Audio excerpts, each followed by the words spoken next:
Assalamualaikum warahmatullahi wabarakatuh. Halo anak-anak pintar, apa kabar kalian hari ini? Alhamdulillah luar biasa. Allahu Akbar. Yes, Pak Fahmi kembali lagi menjumpai kalian pada pembelajaran online hari ini.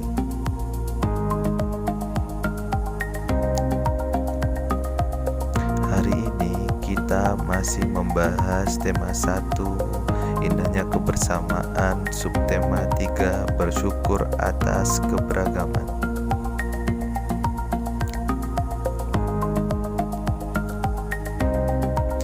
Anak-anak pintar, pada pembelajaran sebelum-sebelumnya kalian telah berlatih melakukan tari bungo jumpo dari Aceh. Bagaimana? Apa kalian masih ingat gerakannya? Tari bungo jumpo ini biasanya ditarikan secara berkelompok atau beberapa orang. Namun bisa saja dilakukan secara solo atau sendirian.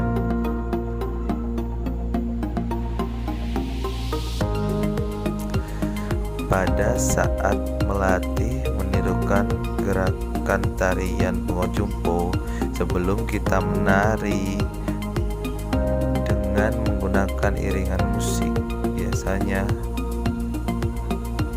pada saat berlatih menirukan gerak tarian, sebelum kita menari dengan menggunakan iringan musik, biasanya penari melakukannya dengan menggunakan hitungan.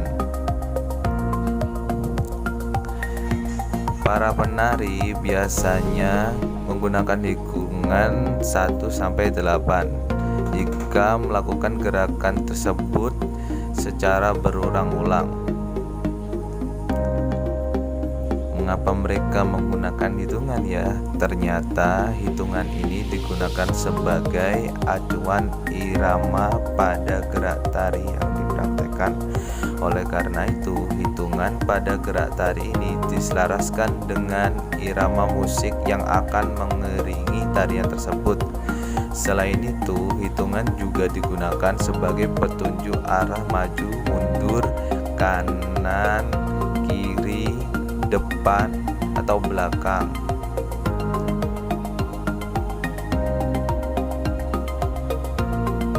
Setelah penari berhasil menirukan gerakan tari secara keseluruhan, artinya penari tersebut sudah hafal gerakannya. Selanjutnya, penari akan menggunakan iringan tari sebagai acuan irama musik. Pada dasarnya, iringan tari itu ada 2 jenis, iringan internal dan iringan eksternal. Iringan internal yaitu iringan tari yang berasal dari diri atau anggota tubuh penari itu sendiri, seperti tepukan tangan, hentakan kaki, atau bisa berupa siulan. Sedangkan iringan eksternal yaitu iringan tari yang berasal dari alat-alat lain yang menghasilkan irama musik seperti alat musik gamelan, tape recorder, DVD, dan lain-lain.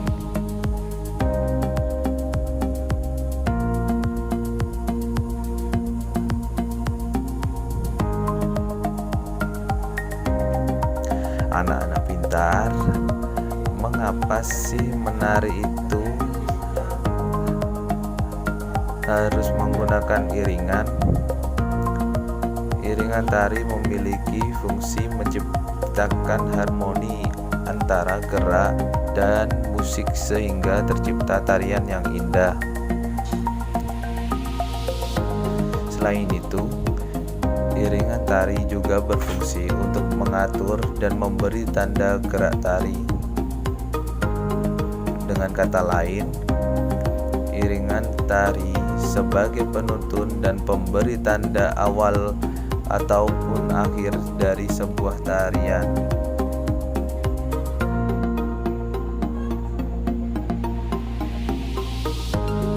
Anak-anak pintar, Kira-kira apa yang harus kalian lakukan pada saat teman kalian sedang menampilkan tarian di depan kelas? Apakah kita menyimak ataukah kita mengganggu?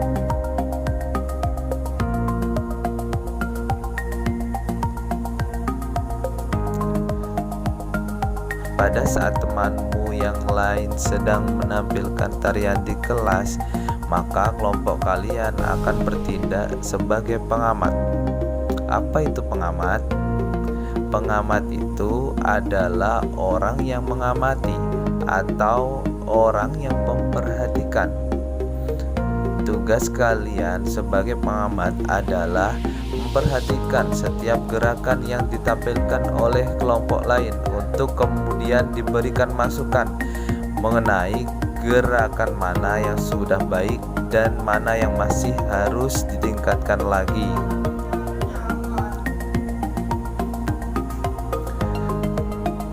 Loh, memangnya kenapa kok harus diamati? Anak-anak Pak Fahmi yang pintar, kegiatan mengamati ini bukan untuk mengolok-olok teman yang melakukan kesalahan dalam penampilan, melainkan sebagai bentuk apresiasi kita terhadap apa yang dilakukan oleh kelompok lain. Hal ini disebut dengan apresiasi seni. Apresiasi seni adalah suatu penilaian terhadap suatu karya seni, mulai dari mengenali, menilai, dan menghargai makna atau nilai-nilai yang terkandung dalam karya seni tersebut.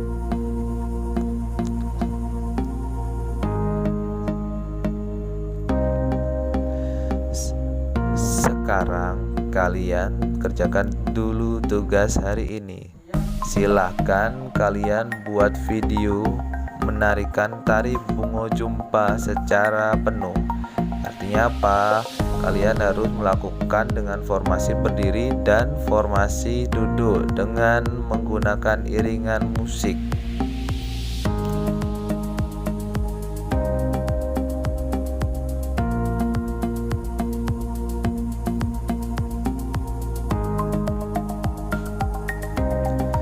Materi selanjutnya yaitu kita belajar keragaman sosial budaya. Indonesia memiliki keragaman yang begitu banyak. Salah satunya keragaman dalam hal sosial dan budaya. Keragaman sosial budaya di Indonesia ini dipengaruhi oleh beberapa faktor, antara lain faktor manusia dan juga faktor lingkungan alam. Faktor manusia bersumber dari aktivitas para leluhur kita pada zaman dahulu yang disebut dengan tradisi. Contohnya upacara adat yang dilakukan secara turun-temurun. Sedangkan faktor alam dipengaruhi oleh letak geografis Indonesia sebagai negara kepulauan. Sebagai negara kepulauan, Indonesia terdiri dari begitu banyak pulau yang tersebar dari ujung barat hingga ujung timur, dari Sabang hingga Merauke.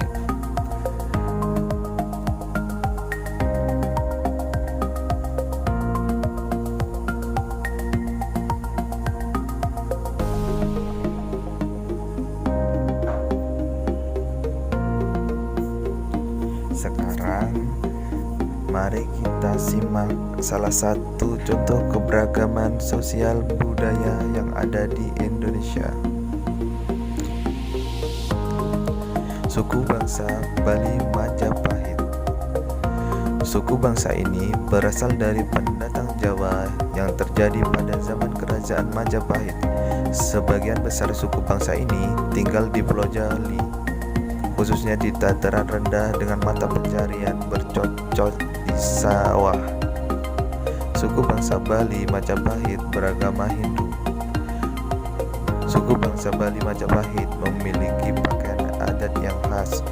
Perempuan dari suku bangsa ini mengenakan sesentang atau kemben dan songket, kain wastra, sapu prada atau stagen untuk membelit pinggul dan dada, selendang songket bahu ke bawah, kain tapi atau sinjang di sebelah dalam, dan beragam perhiasan.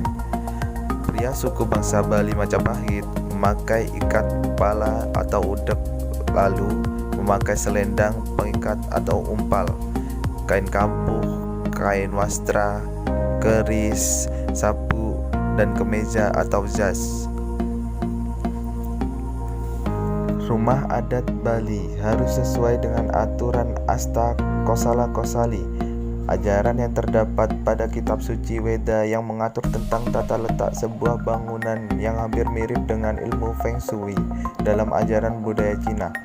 Rumah adat Bali harus memenuhi aspek pawongan atau manusia atau penghuni rumah, pelemahan atau lokasi atau lingkungan, dan parahyangan. Pada umumnya, rumah Bali dipenuhi dengan pernak-pernik hiasan, ukiran, serta warna yang alami dan patungan-patung simbol ritual. Bangunan rumah adat Bali terpisah menjadi banyak bangunan kecil dalam satu area yang disatukan oleh pagar yang mengelilinginya.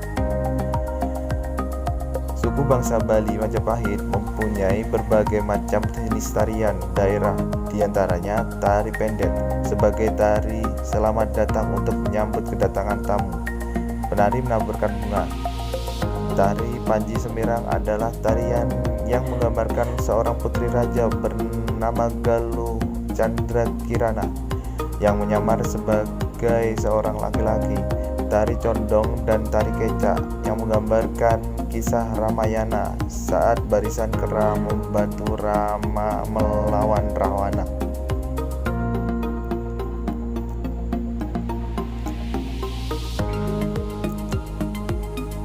Setelah kita menyimak bacaan tersebut, mari kita identifikasi keragaman sosial apa saja yang ada pada bacaan tersebut.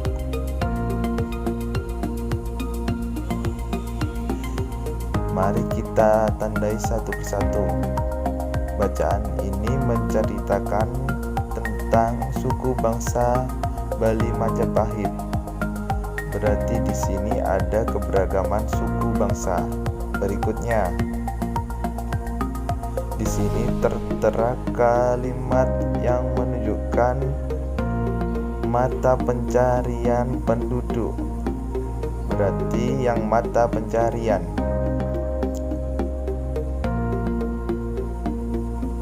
Selanjutnya, yang suku bangsa Bali Majapahit beragama Hindu, berarti keragaman agama.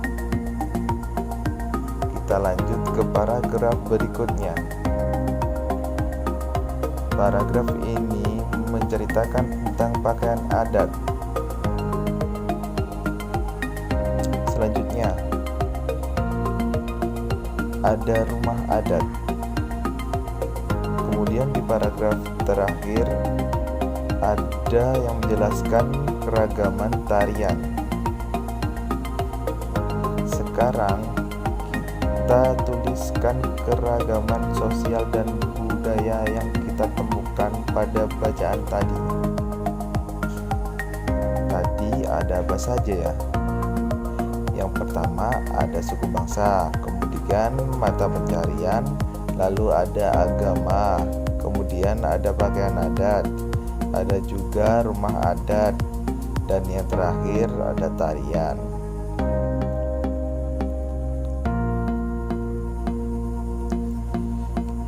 Tugas kalian sekarang adalah tuliskan keragaman sosial budaya yang ada di sekitar kalian.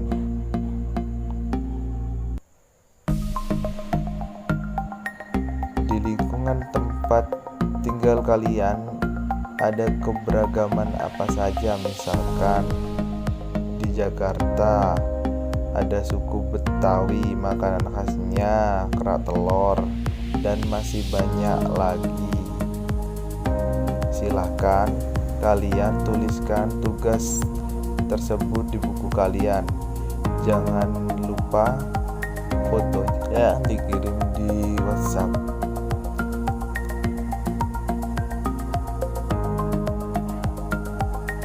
Anak-anak pintar, sampai di sini dulu pembelajaran kita kali ini. Tetap jaga kesehatan, tetap pakai masker. Wassalamualaikum warahmatullahi wabarakatuh.